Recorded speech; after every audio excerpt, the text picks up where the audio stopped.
Hi Dan, this is James at Redish Motorsport. I'm just doing an update video on your E46 M3. We've got the exhaust down now, prop shaft disconnected, plastic heat shields all off the rear axle, and the rear axle's on the jig. As you can see, the rear axle's pretty much removed from your car. Just got the first access looks at the damaged subframe points, mainly being the left rear, which has quite a long crack. Actually, this is a lot longer than normal. This is the subframe mounting point here. This is the fold on the floor where they normally start to exhibit cracks once they flex in this left rear corner. Yours has travelled considerable way, and it's not actually a hairline crack anymore. It's actually a gap. There's a gap opened up. It's actually travelled outside of the plate area, which is a problem. Our plate travels along this line here, and it's just started to creep out. And then more problematic is the other side, which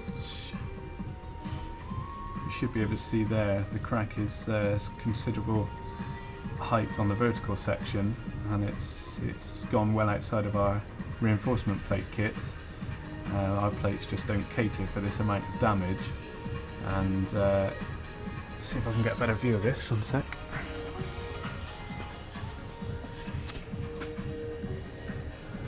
So it's travelling all the way at the vertical side, not stopping, and then it's starting to go internally towards this central chassis leg piece, which is a strengthening piece. And even if we put our plates on here and stop drilled those additional cracks outside of the plate perimeter and welded them, there's no guarantee that this would stop. There is just too much damage here on this one. We've seen some others that have had reinforcement plates, not ours, but other reinforcement plates, and once they've travelled outside of the plates, even welding doesn't seem to contain them.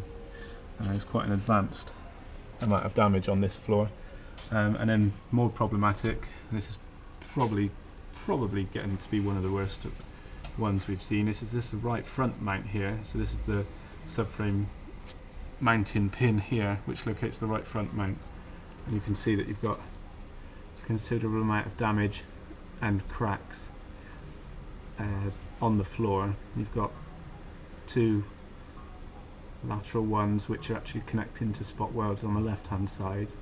You've got a couple offshooting, one going towards the front of the car, towards the fuel tank, one starting to creep up the vertical section. There's also a section of floor missing, but more worryingly is the slight amount of flex. See if we can picture this. The slight amount of flex I put on the floor opens the gap.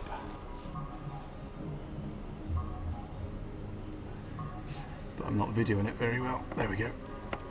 That's just with hand pressure. And the gap's open a considerable amount, so the platform inside, which this threaded receiver is, a threaded bolt is connected to, is obviously loose, and the upper welds, which are hidden in the cavity up here, holding that threaded receiver tight, have obviously cracked because there's no way they're holding that pin tight anymore. So yeah, unfortunately our reinforcement plate kit is not going to save this floor. So I just need to do a video for you just to show you what we found, and I'll update you shortly.